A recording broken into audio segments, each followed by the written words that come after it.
everyone. The webinar will begin shortly and will be recorded. Connect with the Campaign for Grade Level Reading on social media. On Facebook, like the page Campaign for GLR, and on Twitter, follow the account at Reading by Third. Please use hashtag Learning Tuesdays and tag us to tweet anything you learn from today's webinar, and we will be sure to retweet. We encourage you to share your questions, reflections, and observations on social media. Once again, we would love to connect with you. So on Facebook, like the page Campaign for GLR, and on Twitter, follow the account at Reading by Third. Okay, once again, welcome to today's webinar. My name is Sierra Sanchez, and I will be behind the scenes helping to produce this webinar. I just wanted to turn your attention to some of our upcoming GLR Learning Tuesdays webinars. This afternoon at 3 p.m., we have Scaling High Dosage Tutoring, a Strategy for Learning Loss Recovery.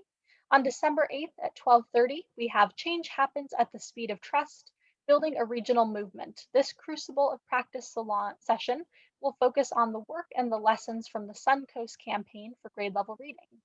Also on December 8th at 3 p.m., Lessons from Tulsa Seed, Supporting Learning and Well-Being During COVID. This is a longitudinal study whose aim is to study the effects of pre-K and education and health outcomes. This presentation will focus on the impacts of COVID on children's learning. On December 15th at 12:30 p.m., we have a funder-to-funder conversation. This session will focus on advancing policy solutions to reduce child poverty, presented by the William T. Grant Foundation.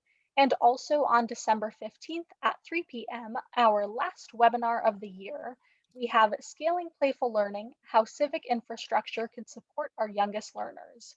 We will be sure to add links to these opportunities in the chat box, and we will have more information and registration as well. And lastly, before we begin, I would just like to share a few housekeeping details before we get started. First, we would love for you to introduce yourself, so please use the chat box at the bottom of the screen to share your name, city or state, and your organization. Be sure to select panelists and attendees so that we all know who is here. All attendees are in listen-only mode, but we encourage your engagement by posting questions in the Q&A box. We will dedicate the last 20 to 30 minutes to respond to the questions you post during the discussion. This webinar is being recorded, and a link to the recording will be emailed to all who registered. And we will be posting a brief on-screen evaluation during Q&A and highly encourage you to respond. This just helps us with our commitment to continuous improvement at the Campaign for Grade Level Reading. And joining you now is Yoli Flores, Chief Learning Officer for the Campaign for Grade Level Reading. Thank you and enjoy the webinar. Thank you, Sierra, and welcome to each and every one of you for joining us for today's GLR Learning Tuesdays webinar, Constructing a Deep Reading Brain, an emerging GLR opportunity. The campaign is delighted to join with the Rollins Center for Language and Literacy and with Foundations, Inc. in bringing you this webinar to learn about an exciting partnership and collaboration with the Cox campus and with Foundations, Inc. Together, we are helping to equip adults working with children to ensure their early success toward reaching that very important milestone of reading proficiency by 3rd grade.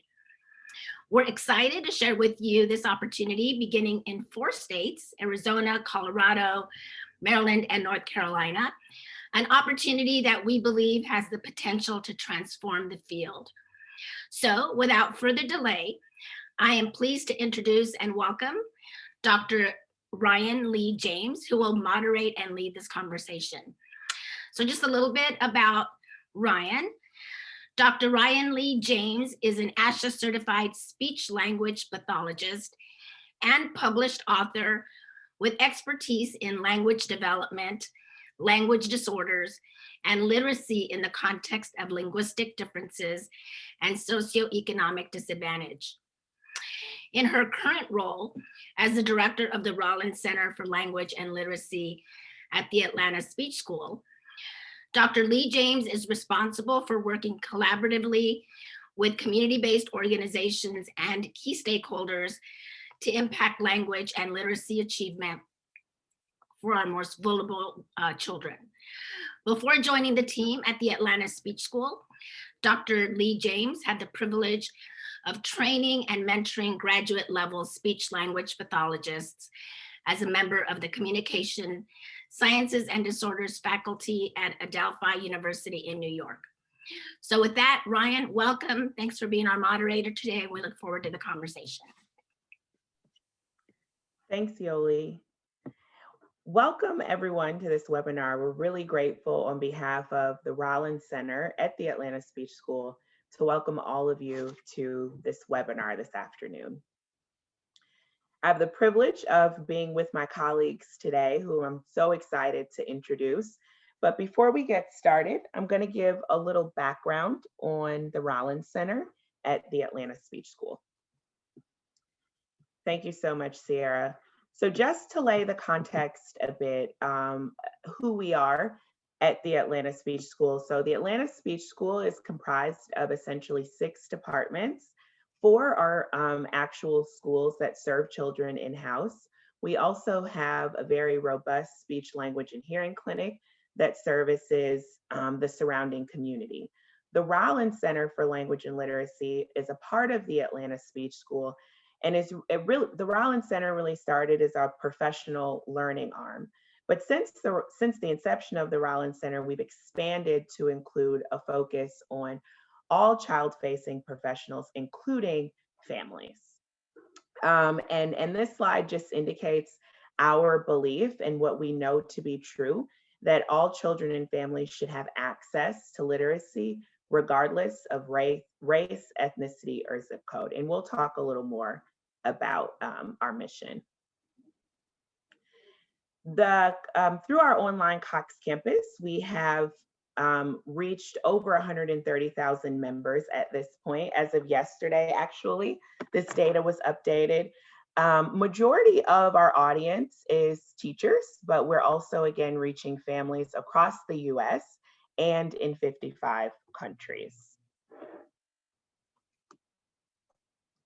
Thank you, Sierra.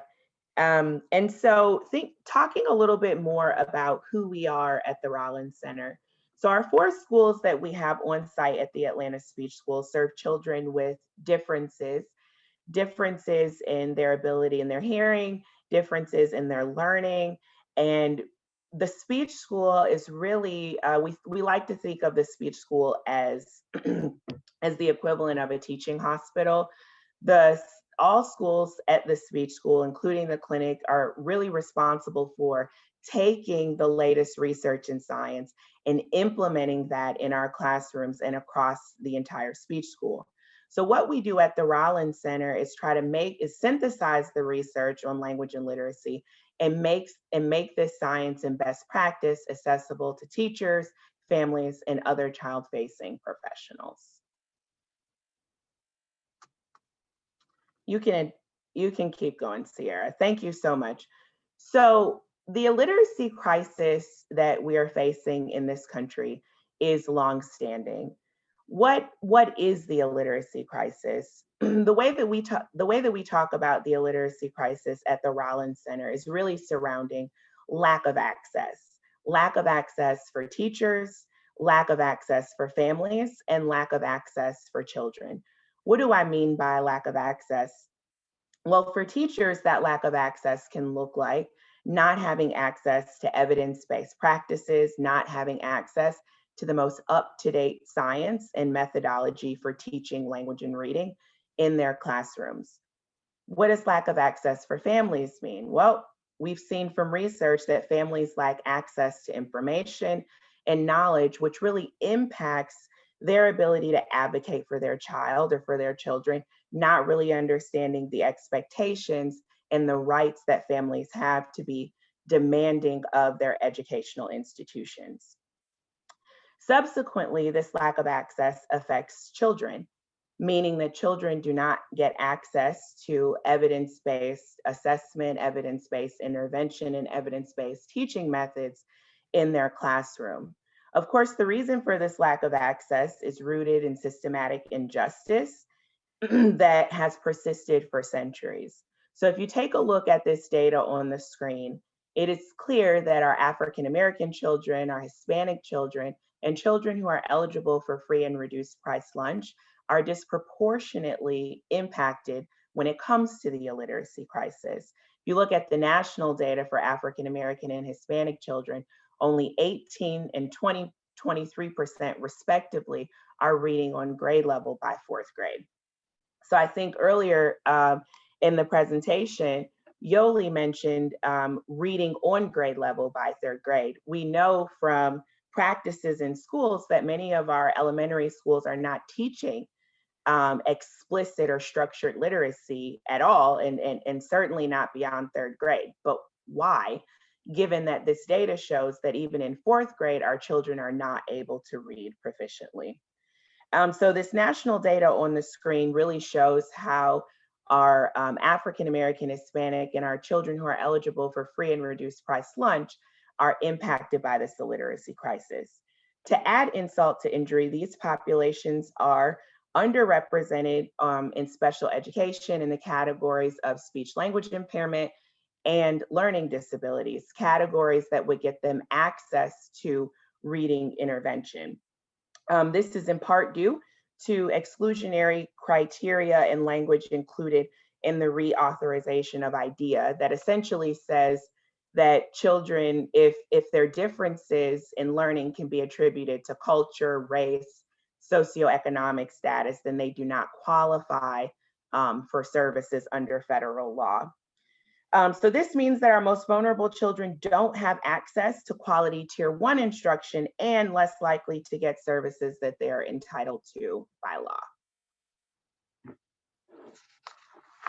So how is the Rollins Center at the Atlanta Speech School and our online Cox campus really working to eradicate illiteracy? This is a quote from one of our dear friends, our dear friend of the speech school, Renee Boynton-Jarrett, who says that dignity is created in relationships. At the end of the day, to tap into the profound potential children have, we have to care for the individual child in a holistic and comprehensive way.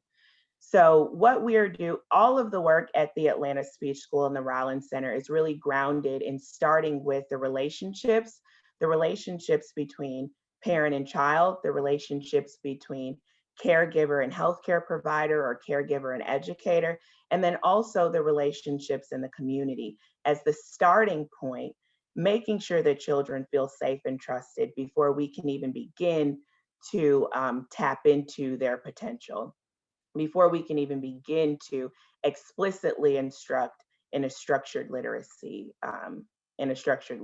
format. So what does this look like? The Rollins Center at the Atlanta Speech School, we are engaging adults in children's lives, focused specifically on teachers and families and healthcare professionals. We will give every family and teacher the support that they need, every child, so that every child has the foundation and scaffolding to achieve literacy.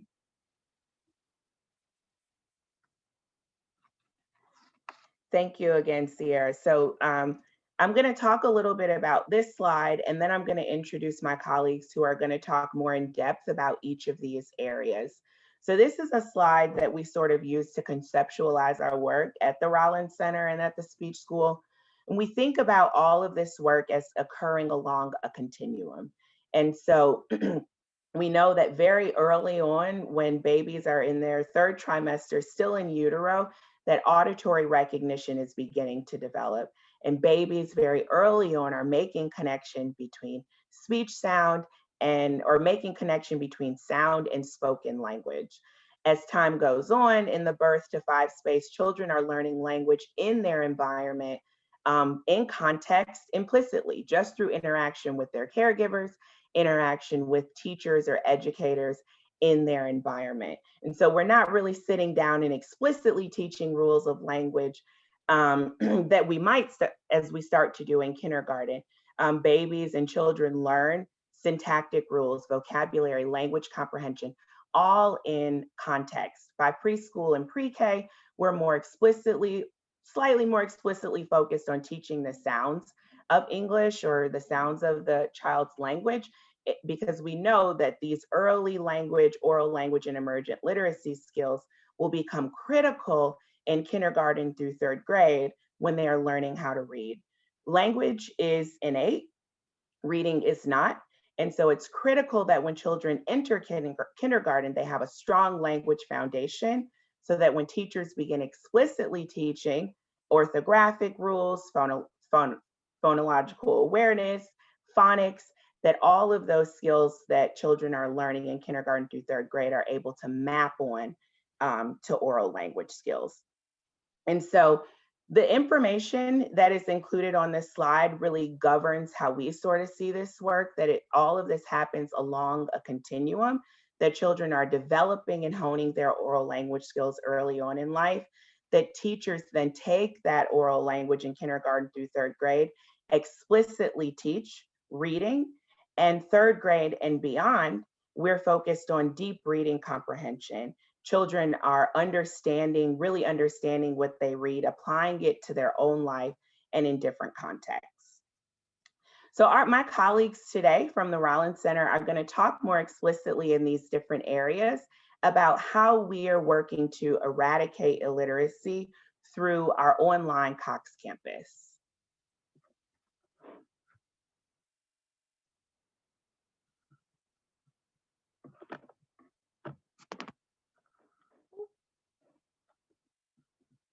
So I'm still here. Sierra, should I see? Okay, it's coming. Sorry. Okay, all right. So introducing my colleagues, we have a few here. Corey Kane is the director of the Rollins Center, is the director of partnerships at the Rollins Center. McKinney Coleman is a project manager and e-learning project specialist at the Rollins Center. And Jen Connor, who has become like a colleague, a close colleague of mine, is the director of after school programs at Foundations, Inc. Now, let me just read a little bit about each of these ladies here. Corey Kane is a native of Detroit, Michigan. Corey Kane received her Bachelor's of Arts in Childhood Education from Clark Atlanta University in 2001. She immediately continued her studies at Gallaudet University, obtaining a master's degree in deaf education with a focus on family-centered education. Corey's professional career started as a deaf educator and early intervention specialist, and now works to support her passion of access and equality for all children as the Director of Strategic Partnerships at the Atlanta Speech School. Welcome, Corey. McKinney Coleman is a content specialist and instructional designer at the Rollins Center for Language and Literacy. She creates online courses for teachers' development in the areas of language and literacy. Her expertise in early childhood education, elementary literacy, and coaching teachers. She is very passionate about supporting educators and making research-based practices practical and instilling the love of reading in all children. Welcome, McKinney. Jen Connor is the director of the Center for After School and Expanded Learning at Foundations, Inc. Jen supports OST programs through the design and delivery of professional development. Jen's experiences include engaging Philadelphia youth, both in OST settings where she managed grants and state compliance records, and traditional schools where she served as a teacher, instructional coach, and administrator. Welcome, Jen. Two of my other colleagues, Dr. Denise Mahan and Dr. Krista Payne. Denise Mahan is currently the Talk With Me Baby project director at Grady Health System in Atlanta, a language-based early brain and language development program designed to educate parents and caregivers about how to help their babies build capacity for lifelong learning and health. Dr. Mahan and her team at Grady work collaboratively with the Rollins Center and the Georgia Department of Health. Dr. Mahan earned a BS in occupational therapy and PhD in education at the University of Pennsylvania. Welcome, Denise.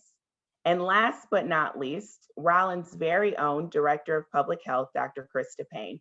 She is a developmental behavioral neuroscientist with specific interests in social, emotional, and cognitive development during the earliest years. She completed her master's work at the University of Texas, her doctoral work at Emory University in Atlanta, and is currently serving as the Director of Public Health at the Rollins Center.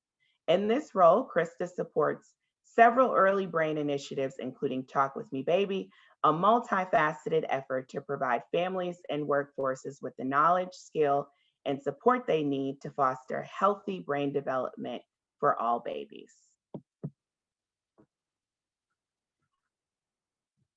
Welcome. So at this point in the presentation, I am going to, again, introduce my colleague, Corey Kane, who is going to be talking to us.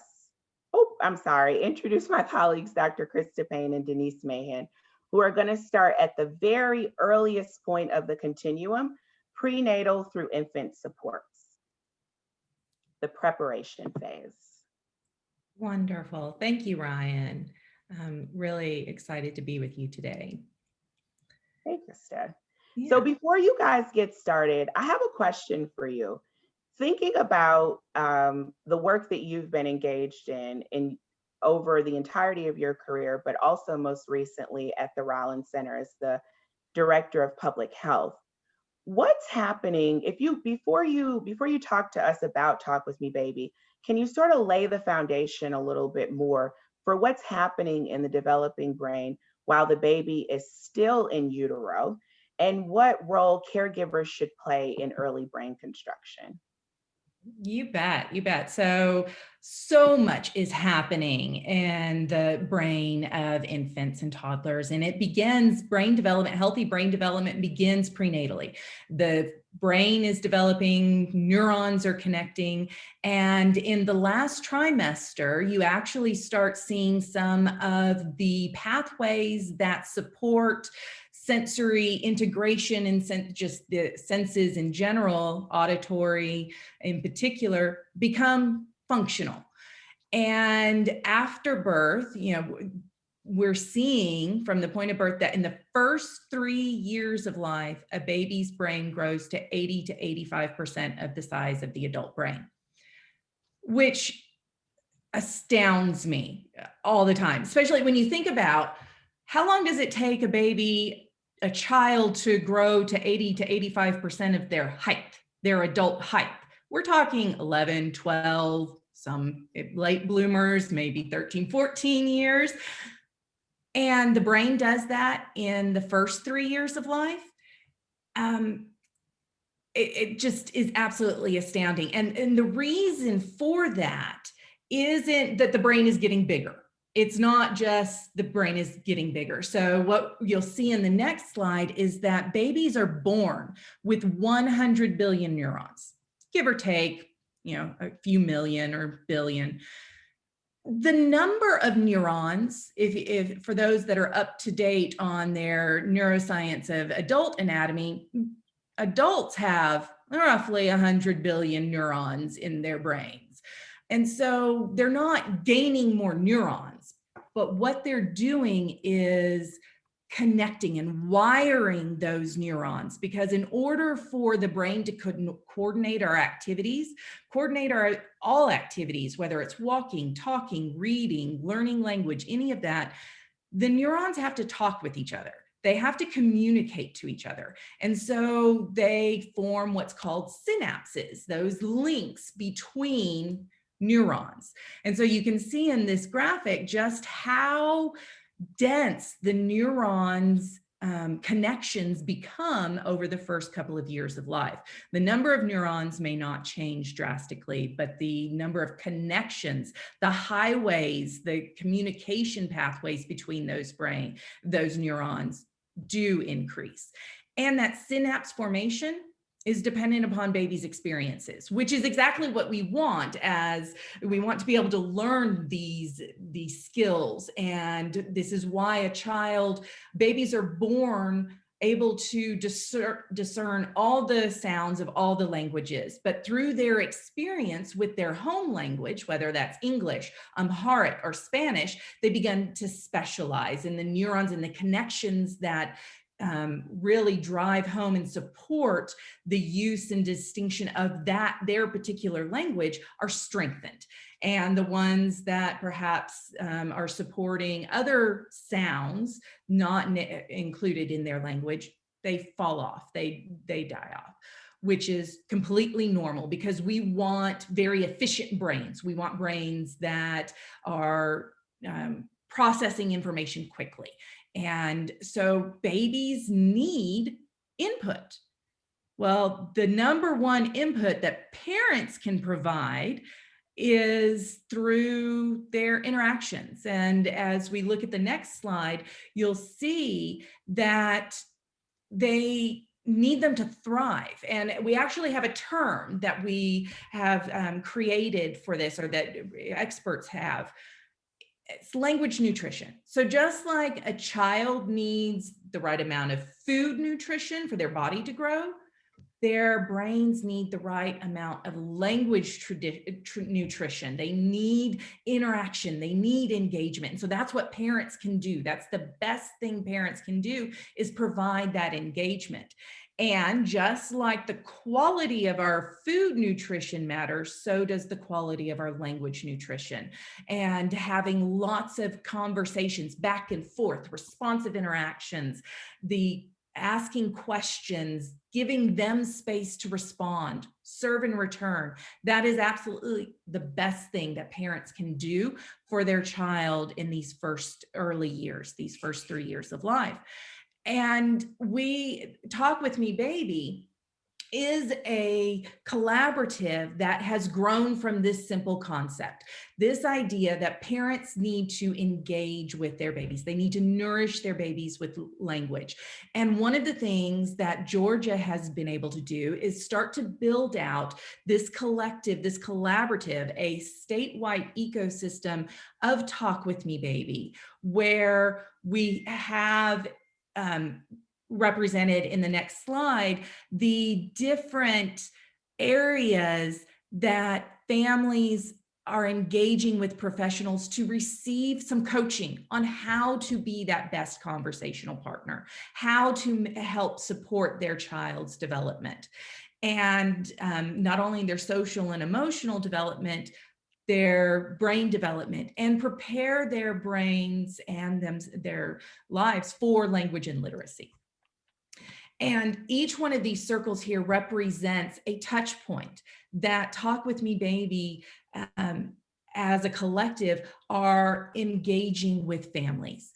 And it starts prenatally. And that's why I've got my friend Denise Mahan here with me today. She has been a real advocate and game changer at Grady to transform their perinatal ecosystem at the Grady Hospital into a language-rich environment, and empowering families to nourish their child and their babies with language even before they're born. Thank you, Krista. We're going to moving on to the next slide. What I'd like to do is just share with you, that as Krista was indicating, Grady is actually the Talk With Me Baby flagship birthing hospital for Georgia. We're the first hospital in the state to really try to integrate the concepts and principles of providing early language nutrition leading to grade level reading from a prenatal period all the way through to birth. So at Grady, we are coaching and empowering our families with the knowledge and the strategies and the skills that they'll need to help their children get their children on a path to grade level reading. We start this process obviously in our Women and Infant Health Services division from the time that they begin their prenatal care. We're finding that that's the best opportunity that we have for educating parents on their roles, the importance of interacting with their children, We teach them about serve and return interactions, about the importance of limiting screen time, using lots of loving words with their children. And we really emphasize the notion of talking a lot, really pushing that language nutrition that Krista was describing a little bit earlier. So we're integrating the science that Krista reviewed of early brain and language development into the everyday practices of our team members in the Women and Infant division. With that in mind, our nursing and care team members are trained on how they can integrate language nutrition practices into their daily care. So we don't make it necessarily a class or something like that for our parents. We're actually coaching them and educating them throughout their contacts with our team members as they receive care prenatally through birth. And we also extend that care into our neonatal intensive care nursery as well. So our team members do a lot of modeling and coaching. We also engage what we call our support services that are represented in the dark pink circle on your slide, in that they are also oriented to Talk With Me Baby, so that when they come in contact with the moms and families and babies within our units, they know they have the permission to talk with the babies, to model appropriate, loving language, and to encourage our families to do the same. And so families are being reinforced constantly as they enter our ecosystem at Grady. Grady has also made such a strong commitment to Talk With Me Baby that the knowledge about the Talk With Me Baby program and the importance of early language nutrition to brain development and ultimately leading to literacy has been integrated into the new hire orientation process for Grady. That means approximately 2,500 new staff members are oriented to Talk With Me Baby. And we obviously ask them not to keep this information to themselves, but to share it with their friends and family and community so that people understand we've really got to change the dynamic with how parents interact with children, and to understand how, and help parents understand how important their role is in getting their children on a path to grade level reading. So on this slide, you'll see a few of the numbers. We've been working on this project and this initiative at Grady since 2017, as you'll see on this slide. And we've managed to touch the lives of many professionals and families. So these are just a few of the numbers. I won't go over them, but as you can see, we've managed to have a fairly large impact.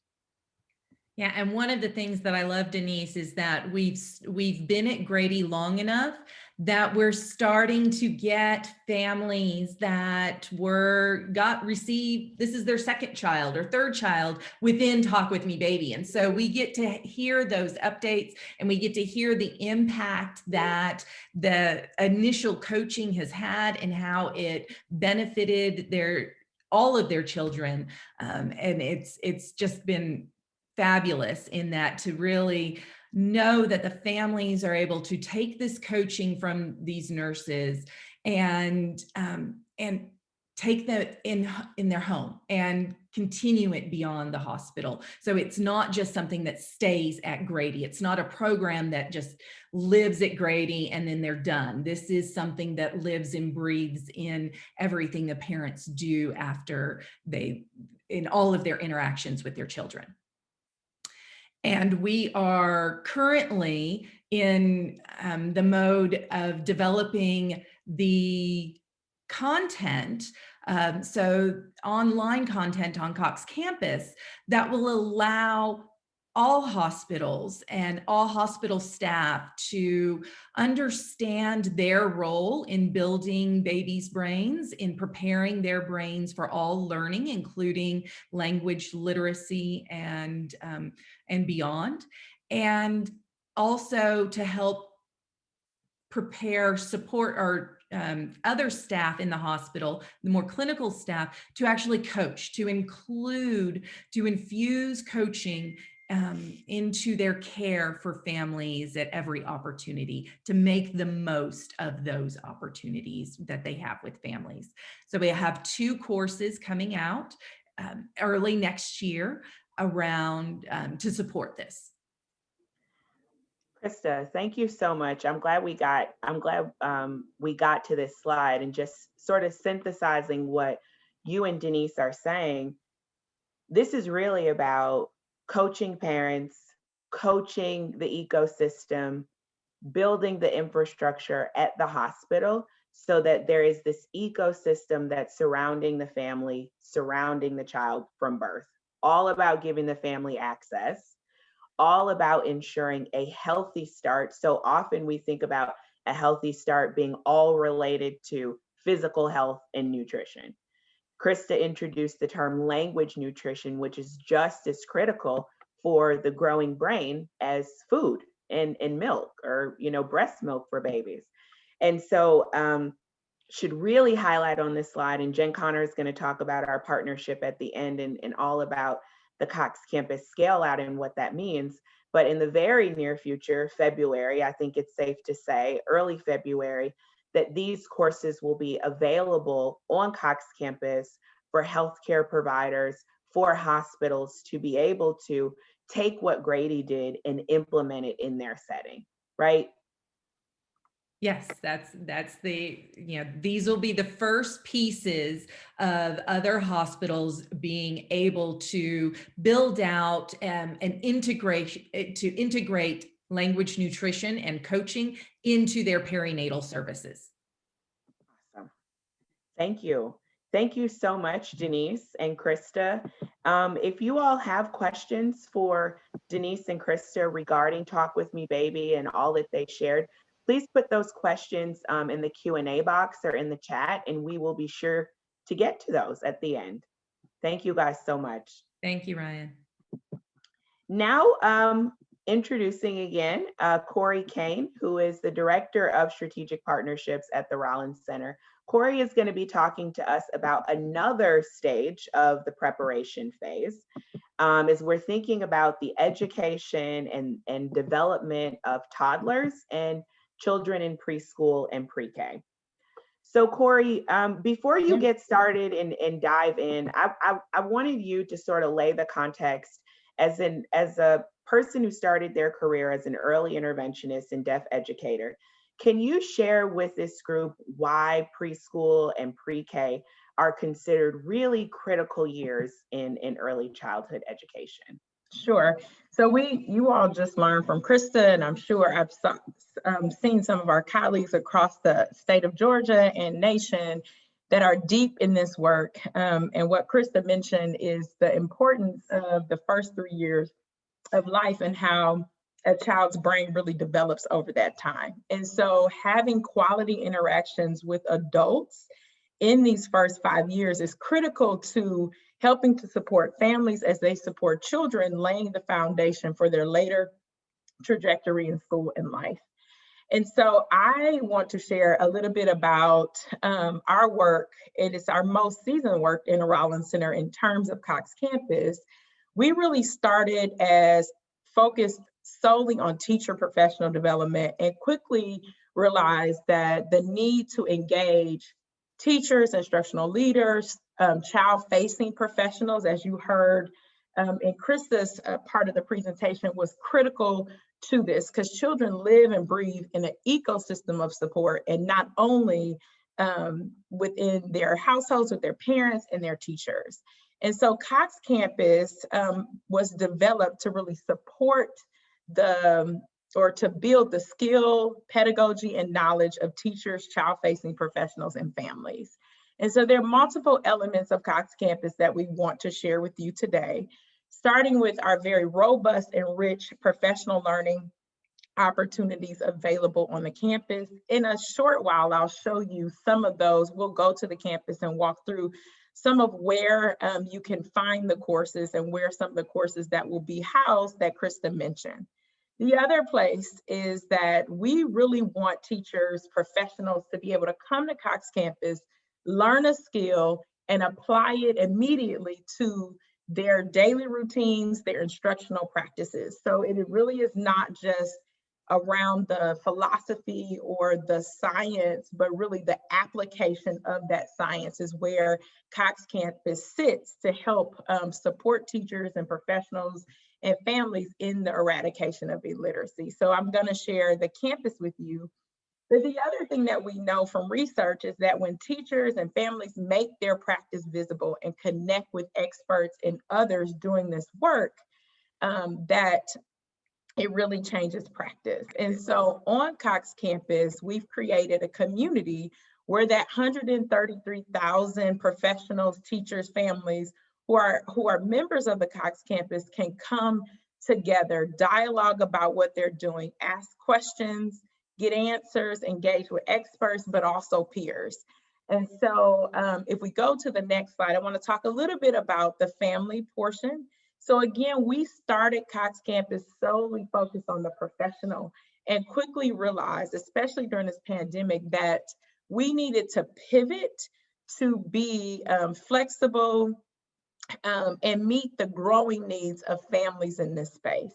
And so we have launched, in addition to the work that Krista and Denise are doing, really some critical supports and intentional supports of families as they find themselves or begin to learn their role as the child's really first teacher in supporting that foundation for language and literacy. And so you'll learn about our roadmap to reading for our pre-K families that really helps them understand some interactions and how to use daily routines and story times and language interactions to build that foundation of language. We also have a very robust blog series that really helps parents really understand the science in a very meaningful way, in a parent-friendly or family-friendly way, for them to get tips and strategy on how to create experiences for children in their home, in their neighborhoods, to really help continue to grow that reading brain and lay the foundation for success. If we can go to the next slide, Sierra. Some of the benefits of Cox campus, and I'm surprised this word has not come up, but Cox campus is free, is a free resource. So we like to consider it one of the best resources in this space for providing professional development and being a go-to resource to help teachers really build their skill knowledge. But it's absolutely free. We have an amazing community of supporters in the philanthropy space, but also in national agencies across the nation, really investing in us to synthesize the science and create these resources so that the playing field for teachers, parents, professionals is equalized, and they have access to the science to help support children in their earliest years of development.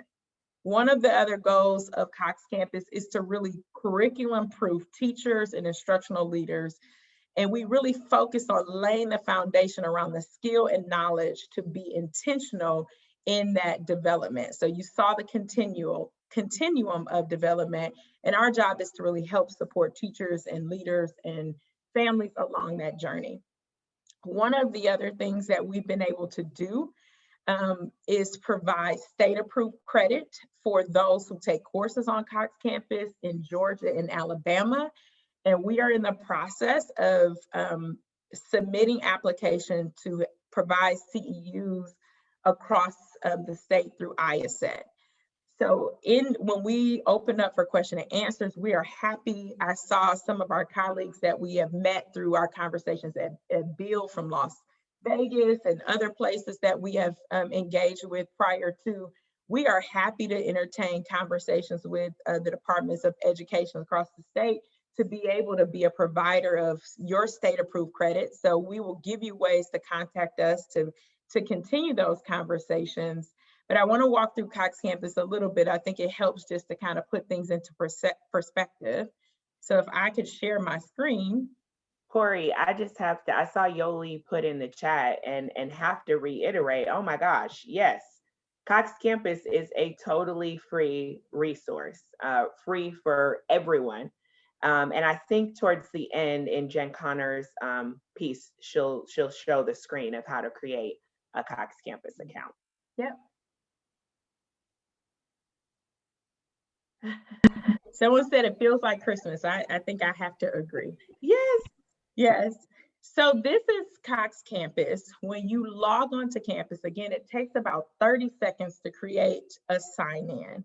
When you sign into Cox Campus, we talked about different entities. If you are a government agency, if you're an educator, if you're a community member, if you're a family, there are resources, areas of support all here for you. And I just want to show you really quickly, this is what is called our video course section. It can be found by going to the courses here. And I just want to show you how to navigate this space. And so we talked about all of these entities, the education, government, pop-up early learning is for families and community.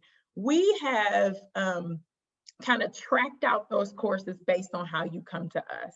There are about 15 instructional professional development opportunities for teachers and child-facing professionals in the infant and toddler and preschool pre-K space that covers a gamut of language development and really laying the foundation for those intentional language skills.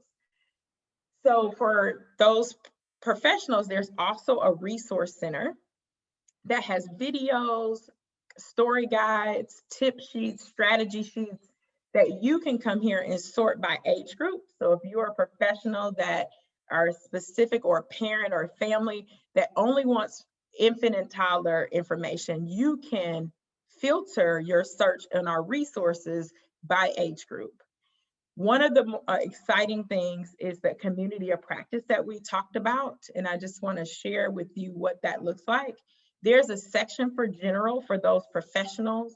The courses populate and generate conversation in the community. And then if you come to us as a family and want a safe space to ask questions, to learn, to connect with other families, we have a tab for that as well. It's very simple. You can upload video, you can ask a simple question here, you can sort by age group, you can put a general conversation, but really, this one question that happened yesterday, I love how children are ready to learn to trace letters. Our professionals at Cox Campus are monitoring the site to respond, to give resources, to give articles. It's a way for you all or the community to contact our staff. One of the things that I want to share also is our roadmap to reading, which is one of the ways that we've been reaching out to families during the pandemic and really thinking about how the shift or how we've had to pivot as professionals, as families, to help support our children. So there are ways to connect and get resources within Cox Campus for families, for teachers. But I'll share with you just a little bit. There are some signups. You can join a pod where you can connect with experts, or families can connect with experts about what to do, what should they see during this time. And so just to share a little bit, there's a weekly read aloud video. There's an opportunity to connect with our team and ways for them to understand how to track progress along the way. Other resources for families, there's a very robust blog series that Dr. Krista Payne has really led the development of with our colleagues at the Rollins Center. And sometimes we have expert guests from outside contribute to this space. But there's so many ways to connect on Cox Campus and to learn different strategies and skills. The last part I'll talk about before turning it over is the certificate space. We talked about Alabama and Georgia being able to provide state-approved credit. And once we become an ISET provider, we'll have the opportunity to provide that through the campus. But once you complete a course in its entirety, you are given a certificate. The certificate is tracked here. You can view your certificate online. So we create a transcript of your progress on Cox Campus. And from this campus, the certificate can be downloaded to save for your own use. You can email it directly to an employer or a group that you're a part of, or print that certificate straight from the site. And so there are other entities and aspects of the site as we are developing. What we've learned is that the professional development is extremely important for adult learners, but there are other ways to provide support and really go deep with this work. So we're developing out our coaching track that will come later on Cox Campus. We also are developing our dual language learner track for preschool and pre-K teachers that will be released in around February, the first quarter of the year. And so if there are questions about Cox Campus during our question and answer period, feel free to ask and we'll answer any of them. Thank you so much, Corey. And as Sierra switches us back to the PowerPoint, you talked about how we were supporting teachers and families during the pandemic. McKinney is one of our expert content developers and instructional designers at the Rollins Center, and she's going to be talking to us about the teaching and monitoring phase in the kindergarten through third grade space as we're sort of moving along the continuum.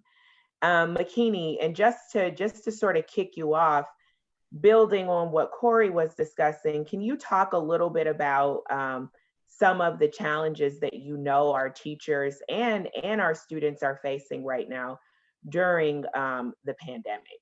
Because much of what you're going to share is so directly related. We're also right at the tail end of your discussion. Just want to add a little bit about how we're preparing for post-COVID in terms of our support of teachers and families. So if you could just sort of share, McKinney, some of the challenges that you know teachers and children are facing now and how we've responded in the kindergarten through third grade space. Yeah, so I want to talk about two things. One is more timely about COVID. And so we had a small group of instructional coaches that we were working with in Marietta. And they said the thing that came up that they talked about was engagement in virtual teaching, and that supporting teachers with keeping students engaged while teaching virtually was a big challenge for teachers during this time. And then another major challenge, and this is during this time and not all the time, what I've heard from teachers in my experience is for teachers knowing where to meet the needs of their students, because they want to reach all of their students, and how do they do that? And I know that teachers struggle with this sometimes. And so we're going to look right now at how we are talking about that and how we're supporting teachers to support their students in reaching every child. So what I want to talk about first is if anyone here already is a member of Cox Campus, if you can give me a thumbs up in Zoom, I would just like to see. But if you're not, we're trying to get you on there today. And how we're going to do that is talk about what Corey talked about is a lot of things that I'm going to talk about, but just through the lens of the K-3 space. And there are basically four major areas on the Cox campus that Corey talked about that I'm just going to go dig a little deeper. And the first is coursework. And we have a lot of great courses online for kindergarten through third grade teachers. And they are rooted in the 5 pillars of from the National Council of Reading, which is phonological awareness, phonics, fluency, comprehension, and vocabulary. So all of our courses are rooted in that. And what we want to do is we want to do two things. We want to build teacher knowledge, but we also want to give them support of what to do when they actually get in the classroom. And provide them the tools that they need. So a lot of our all of our courses also provide this is the skill that you are addressing, but then what do you do to teach that skill in the classroom? And so if we go to, and I'm going to show you that when I do my walkthrough, so you get a chance to see that. And then the next thing that we really have a lot of resources. So we have an extensive library with a lot of resources. And some of those resources includes things like, we have something called a Start Read, which is a read aloud. And we have actual lesson plans for teachers. And we have a lesson planning template. We have assessments to do with students. and the assessments we have for each one of the 5 pillars. And we have assessments that are virtual and also ones that are that you can do in person. That we have tools for teachers to use with students, but we also have tools for teachers to use for reference as reference materials. So like, and I'll show you that again when we do the walkthrough. And so another thing that I would like to talk about is the community. And this is kind of what Corey touched on. And this is just a board so that teachers, a safe space for educators to go so that they can share ideas, ask questions, and get support from the Rollins Center. And the last area that we have on Cox campus is for K3 is the roadmap to reading. And like Corey said, this is something that we created in response to COVID. And Sierra, if you can move to the next slide. Thank you. And our roadmap to reading, we have 4 modules, and I will get a closer look when I do the walkthrough, which have to all do with virtual instruction. And again, like Ryan said at the beginning, this was an area that a lot of teachers were struggling with. And so here you can see one of the modules is delivering assessments virtually. Another one is community building in a virtual setting. Another one is read alouds that reach all children, but this one focuses on virtual learning, how to do that virtually, and then virtual small group instruction. So these modules, actually, we have courses for each one of these areas, and they kind of go deeper in how do you do that virtually. Okay. Makini, just to add a little bit to what you're saying here, because I know you're going to take us to the walkthrough in a second. Mm-hmm. What is really critical to point out with the roadmap to reading is that the roadmap to reading is an extension of the current content that we have on Cox campus. Again, all grounded in the science of reading, those 5 pillars, as Makini mentioned: phonological awareness, phonics, fluency, vocabulary, and comprehension. And so the foundational coursework really resides on Cox campus in the course suite that Makini is going to show. And the extension of that work for teachers who are working virtually or working in a hybrid model is where the roadmap to reading comes in. So it's that foundational coursework that Makini was referring to earlier in terms of building teacher knowledge and giving teachers the tools that they need to build skill development. And then the roadmap to reading says, okay, teachers, you're doing this virtually or you're doing it in a hybrid environment. Here's how you do it. Exactly.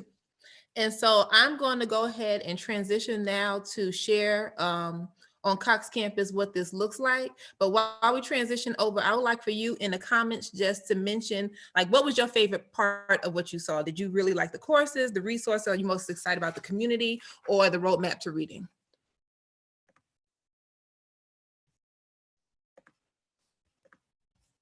Okay, so again, just like Corey showed, here the tabs is easy. Everything I talked about, you can just go to the top tab, and I'll just show you courses first. And as Corey showed before, what you would do to get to the K3 content is you just go to K3. And then I'm just going to scroll down just to give you a sampling of some of the courses we have.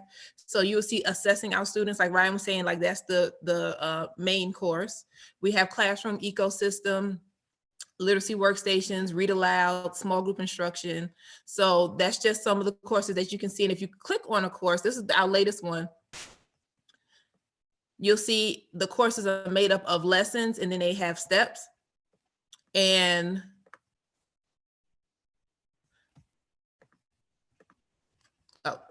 they're made up of lesson, they have steps. So this is just one of the courses that we have. I'm going to go ahead and move over to resources.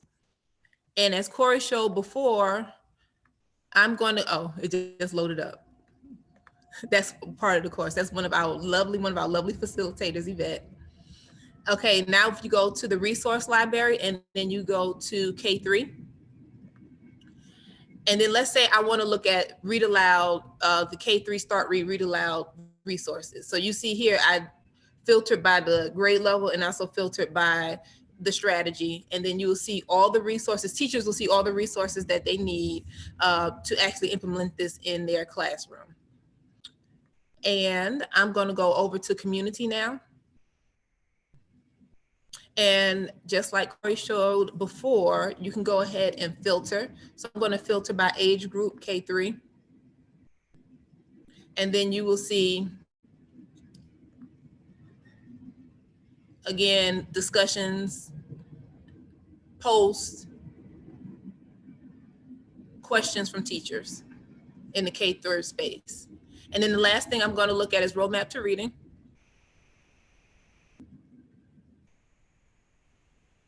And then you see here where you have pre-K, and then here's K3. And then those 4 modules that I talked about are right here. So let's say we want to look at virtual small group instruction.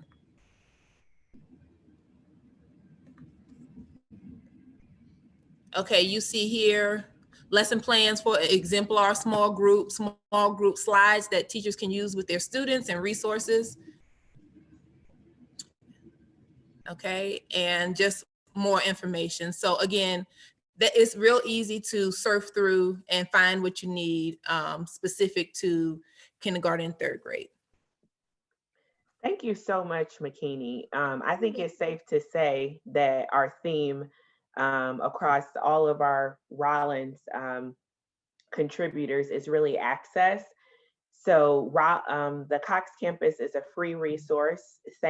Thankful, we're very grateful for our generous funders who make it available for all of us to be able to access across the US and around the globe. So keeping with the theme of access, Jen Connor is going to talk to us about the great opportunity that exists for everyone here. I'm so thrilled to see folks in the chat saying that they signed up for Cox Campus.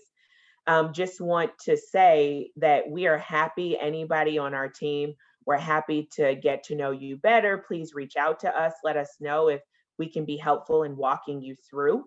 And then one last point on the K-3 work before Jen Connor jumps in, but you don't have to change slides, Sierra, is that we've been thinking about how we're going to support teachers, how we're going to support children and families in the post-COVID school year. So thinking ahead to what the 2021 school year looks like. Much of the content we already have on Cox campus focused on teaching and monitoring children.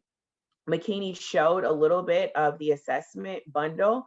All of the assessments that we have are grounded in the science of reading. They're not standardized and they're not norm reference, so they can be administered online. We've made that available in a virtual format, as well as instructional practices that are grounded in the science. So just wanted to reiterate that. But Jen Connor, you're up. Welcome. Perfect. Thank you so much, Ryan. I really appreciate it. And I'm super thrilled to be with everyone here today, speaking about the Cox Campus Scale Out. So we can go to the next slide. So really what the Cox Campus Scale Out is about is just broadening awareness of all the amazing free resources and coursework that can be found on Cox Campus currently. And while Cox Campus is currently just about everywhere, we're not really satisfied until it is not just in every country and state, but also in every household. So everything that's being done through the Cox Campus Scale Out project is being done with that intent, getting it into the hands of every single adult who ever interacts with children anywhere. So on the next slide, you'll see some of the initial targeted states. So within this first 2-year portion or first 2 years of the grant, we're focusing most of our efforts on North Carolina, Maryland, Colorado, and Arizona. So if you are someone who currently resides in that state, please reach out to me and I'll get you connected to the initiatives we already happening within those state levels or will beginning to happen in next year. Those targeted states will get some additional support in implementing Cox Campus, because while we're working with those states, we are also expanding the tool bank that is available on Cox Campus. So what are some of the implementation procedures, practices, checklists, things of that nature that regardless of who you are, whether you're an adult who just is a family with small children, if you are an organization who supports families, or if you are a reading initiative, we will have an adoption guide or implementation strategy that you can snag and use to thoroughly integrate Cox Campus into the work you already do. And so that is the reason why we're focusing on those 4 specific states, because we want to make sure that what we're creating works really well and works regardless of the context or background in which the person using it works. Now, outside of those 4 specific states, there are some additional ways that you can engage with this work on the scale out. And so we'll go to the next slide. So one, which it sounds like many of you have either done or were so inspired by seeing all the resources, jumped and did today, created a Cox Campus membership. That gets you signed up, gets you access to everything on the website. Hopefully you also clicked on the newsletter option so that you are able to get all the most recent updates and highlights. I'm not only singing the praises of Cox Campus, but do it myself with my 7-year-old, and she loves the activities and the books. In addition to just the membership and the sign up, we'll show you on the next screen, we have these 2 ways happening. So you have the Cox Campus membership that I just spoke about, and then something called the PLM. So everything that I referenced, us creating implementation guides and checklists and all the materials, we're putting it all together into one giant document that will be found on or housed on Cox Campus. You'll be able to then go to that document, look it up and say, okay, this is the adoption model that best matches my organization or what my intent is. You'll jump down into that section of the document and you will get everything that you need in order to do that integration successfully. So all the materials and resources compiled in one spot. And they're compiled based off of all the experience and expertise, both at using Cox Campus in Georgia, in the greater Atlanta area, as well as the work that's being done in those 4 targeted states. And so we're really super excited at Foundations Inc. to be a partner with GLR and the Cox Campus in helping spread this amazing, phenomenal resources. As a former teacher, there's nothing I liked better than someone else pulling all the science out and distilling it into simple and easy to use techniques and strategies that I could just grab and go and know that I'd get some strong outcomes with. And I think that's my pitch is over now for the Cox Campus Scale Out, but reach out to us or to if you have any questions about the Scale Out. If it's something specific for Cox Campus, we'll make sure you get directed to the right person, but the link that you see on the screen will get you directly to the membership page. And now we're back to Ryan. Awesome. Thank you so much, Jen. So I do see that folks in the chat have signed up or considering signing up for Cox Campus. We're so grateful and hopeful that Cox Campus can be a resource to you in your community. Just to reiterate some of the points of the conversation before I turn it over to Yoli for a question and answer. We're thinking all at the Rollins Center at the Atlanta Speech School. Cox Campus is our online vehicle, and we are focused completely on access, making sure that communities have access, the society overall. So teachers, families, healthcare professionals. I saw a mention of university students, pre-service, absolutely. We know that many of our students are graduating higher education without a strong foundation in the science of reading and understanding how those 5 pillars develop in early childhood and how to explicitly teach. So certainly for all of those populations, we're focused on making sure they have access. So that we're able to ensure language and literacy trajectories for each child. I also wanted to reiterate that our Talk With Me Baby coursework that Drs. Payne and Mahan discussed will be available early February on Cox Campus, as well as our coursework for preschool pre-K teachers who are serving dual language learners in their classroom. So with that, Yoli, I will turn it over to you for question and answer. Great. Well, first of all, thank you to all of you for the great presentation. I was excited to see all the energy in the chat box and folks signing up for the free resources. So thank you all. There's a couple of questions that I'll start with, and then we might go deeper on a question that came up in the chat, but I don't see it in the Q&A. So the first is from John Carver. He's wondering how post-COVID-19 will impact the gaps. He says, my assumption is that the gap will become even greater. So I'll defer to you, Ryan, to see who might answer that question best. Yeah, I think that we could give an opportunity to McKinney to start off with that. I'm assuming this question is probably about because I think it came up when we were showing the data on the screen. Yes. So McKinney, if you want to take a stab at that question first, that'd be great, and I'd be happy to jump in as well.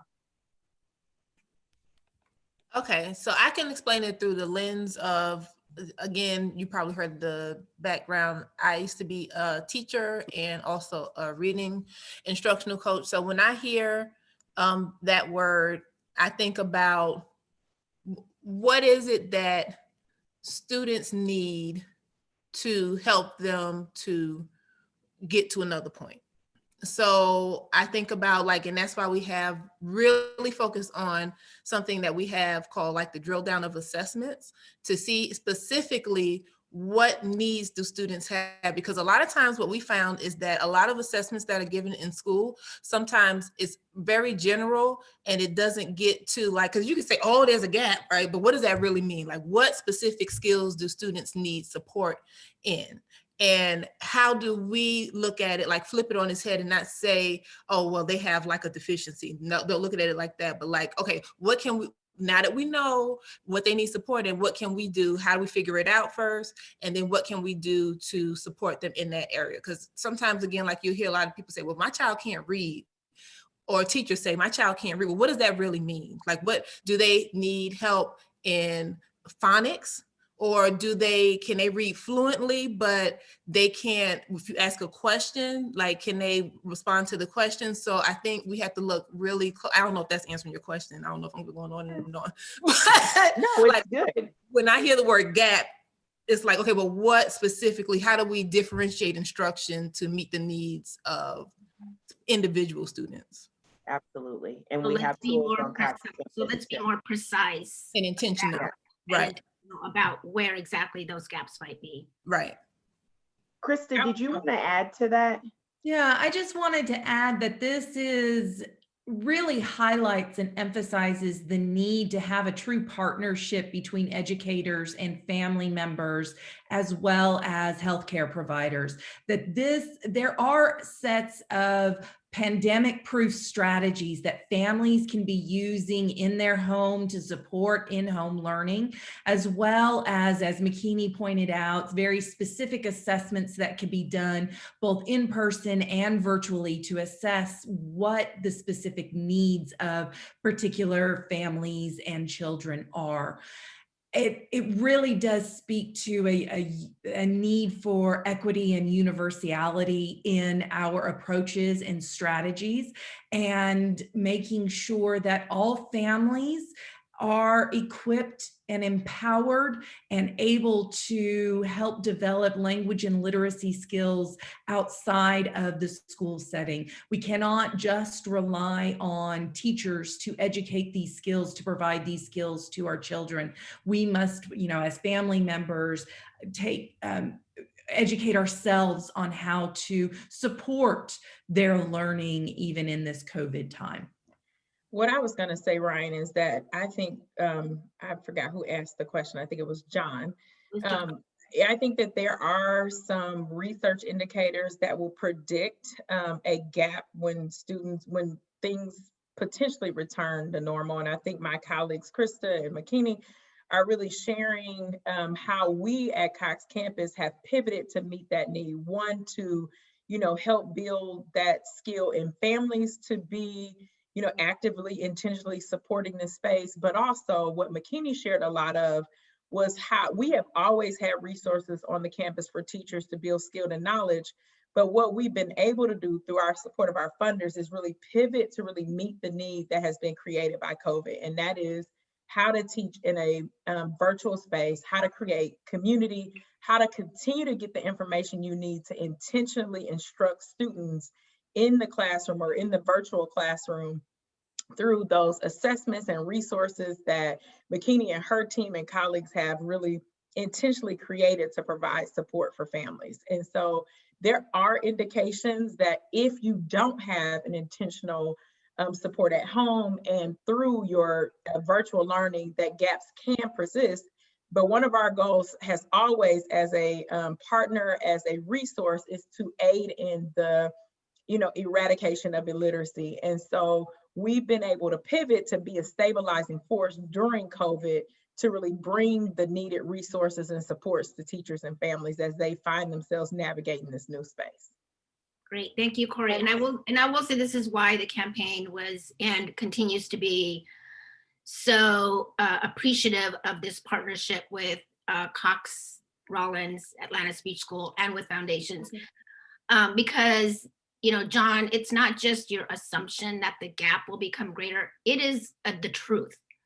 We know, we can look at any researcher's piece of work right now over the last 8 months, McKinsey's projections, there will be significant learning loss for children, especially poor kids and kids of color. So this intentionality that Corey is talking about and this team is talking about, and the direct support for resources to equip parents, teachers, caregivers, is going to be absolutely so important. Ryan, you were trying to jump in here. Yeah, no, I was just going to say exactly that the purpose of the partnership with foundations, with the campaign, is to ensure that the word of Cox Campus is out, that families know they have access to it for free, that educators know they have access to it for free, because we're just talking about several challenges that COVID has just made more complex.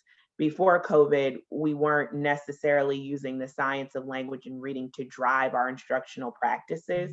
We weren't necessarily engaging families in the way that Grady Hospital has done with Rollins, right? And so now some of those challenges that have always existed have just been exacerbated by COVID, and folks are finding themselves, researchers like you're saying are reporting that the learning loss will be great. And so our job at the Rollins Center with our partners at Foundations and the campaign is to ensure that the work of Cox Campus is made available. I also want to just add to what Krista was saying about supports for families.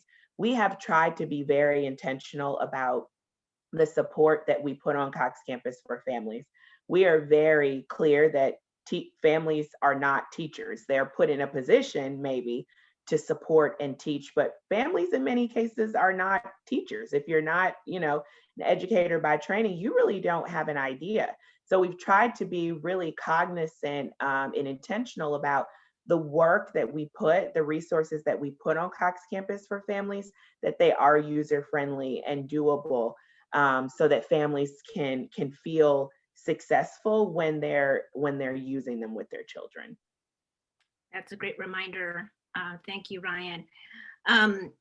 By the way, the campaign's Learning Loss Recovery Challenge is an ongoing initiative, and that's why you'll see many of our webinars really focused on that, because we are working really, really hard to keep our attention on this and working to solve with partners this learning loss that we know is going to harm so many of our kids.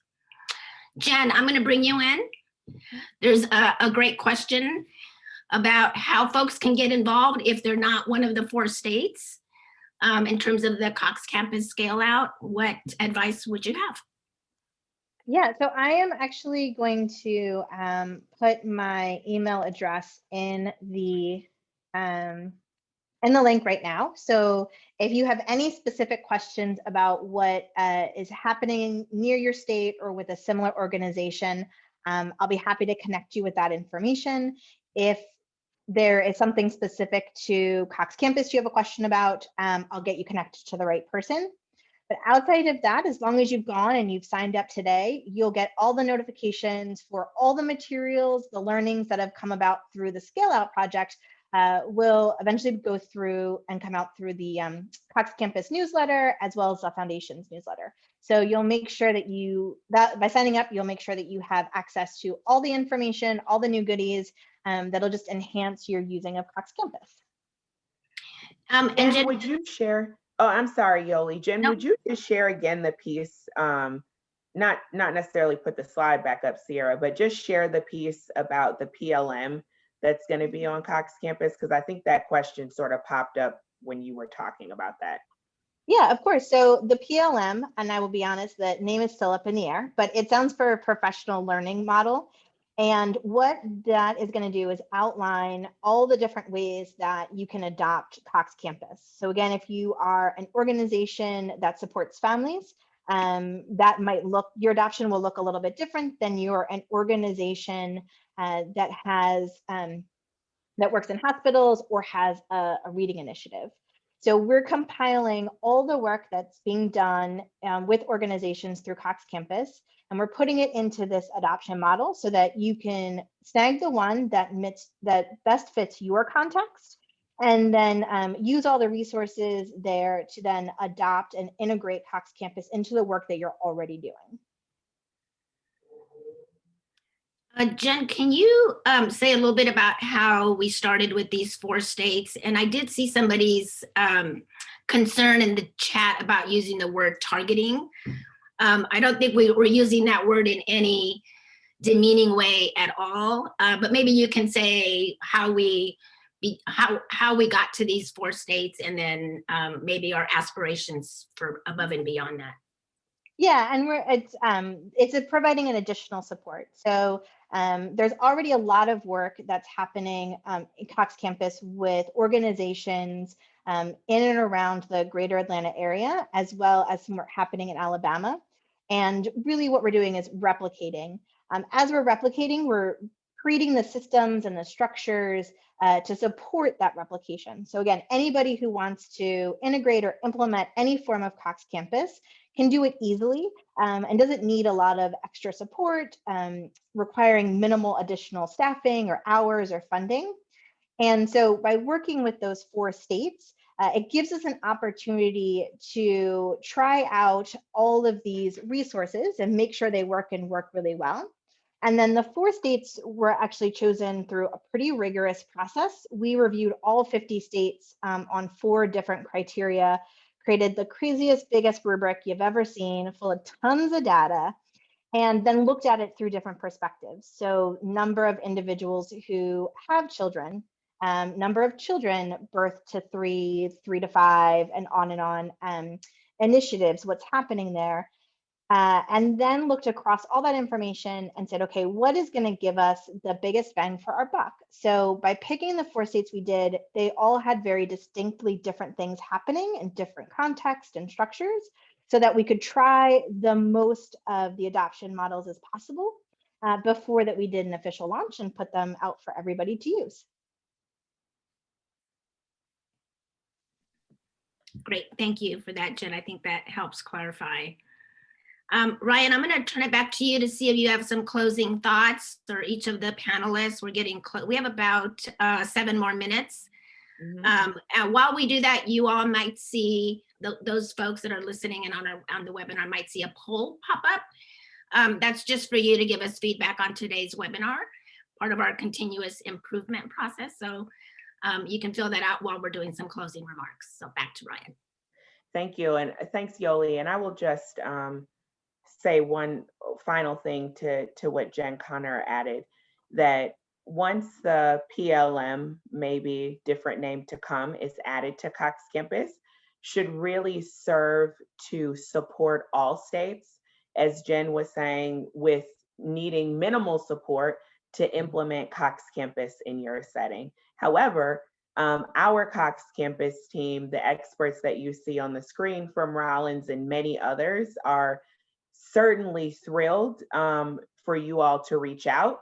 Anyone, even if you're not in necessarily one of the targeted states, so that we can support you, provide any advice on implementing Cox Campus in your setting. At this time, Yoli, I would just like to thank all of our panelists, thank our partners at Foundations, Inc. and the National Campaign for Grade Level Reading for the partnership, for bringing Cox Campus forward and making it accessible for the 50 states nationally and abroad as well. Corey, McKinney, Krista, Denise, I'm wondering if you all have any closing comments that you would like to share first before I wrap us up. Anything? No comment. There was one question that went Yes. unanswered, Jen. There was a question about the foundation's newsletter. Is that a separate sign up from the sign up that you mentioned on how to get to Cox Campus? Yes, so the Cox Campus gets you just to the Cox Campus resources, but if you head over to foundationsinc.org, you'll have access to all of Foundation's materials. Thanks, Jen. Thanks, Corey, for bringing that. So again, thank you all of our attendees for joining the webinar today. Again, just to reiterate that our focus at the Rollins Center and at the Speech School is to ensure access to the science, because we know that the early brain science, the language science, the science of reading makes all of the difference. The research tells us that adults who are engaged in their child's life from the beginning, and those are caregivers, family members, others in that child's ecosystem, as Denise and Krista talked about, makes a critical difference. And then thinking about what that involvement looks like from the entire ecosystem along the continuum is what our work is really about. Providing the knowledge that families, healthcare professionals, teachers, all child-facing professionals need is our focus. Also providing the skills so that they're able to implement best practices immediately in their environment is what we're all about at the Rollins Center and Cox Campus. So again, we're so grateful for everyone's participation today. Thank you, Jen. Thank you to our partners at the Campaign for Grade Level Reading, and we look forward to hearing from you. At this time, you'll see a poll that I think Yoli has popped up on your screen. If you'd be willing to answer that, that'd be very helpful for us. Great. Thank you, Ryan. Thank you so much for being our moderator, for all of you for inspiring this partnership that, as I said before, is so important and of huge value to the Campaign for Grade Level Reading. So thank you to each and every one of you. Please do complete the poll while I do a quick run through of our upcoming GLR Learning Tuesday webinars. So this afternoon, in about an hour, you will see on the screen our next Learning Loss Recovery Challenge webinar. I mentioned that that's an important initiative for the campaign given COVID. The 3 o'clock webinar Eastern Time is on scaling high dosage tutoring, a strategy for learning loss recovery. And then next week, we have a double header again. On Tuesday, December 8th, our Crucible of Practice webinar. This is where the campaign communities are really sharing their learning, their work in their communities that we all benefit from as we hear from them. This next one on Tuesday, December 8th is on Change Happens at the Speed of Trust, Building a Regional Movement. And this is the Suncoast campaign that will be leading this webinar. That afternoon on December 8th at 3 o'clock is a session with Dr. Anna Johnson, who's a principal investigator with the Tulsa Seed Research Project. She'll be talking about the lessons from Tulsa Seed around supporting learning and well-being during COVID. And then on December 15th, the last day of our webinars for the year, at 12:30, we have a funder to funder conversation, advancing policy solutions to reduce child poverty with the William T. Grant Foundation. And then at 3 o'clock Eastern, the last webinar of the year, as I said, Scaling Playful Learning, How Civic Infrastructure Can Support Our Youngest Learners. So please join us. And again, thank you for being part of today's very special presentation. Thank you to the team from Cox and Rollins and Foundations Inc. Have a safe and wonderful rest of the day. Bye now.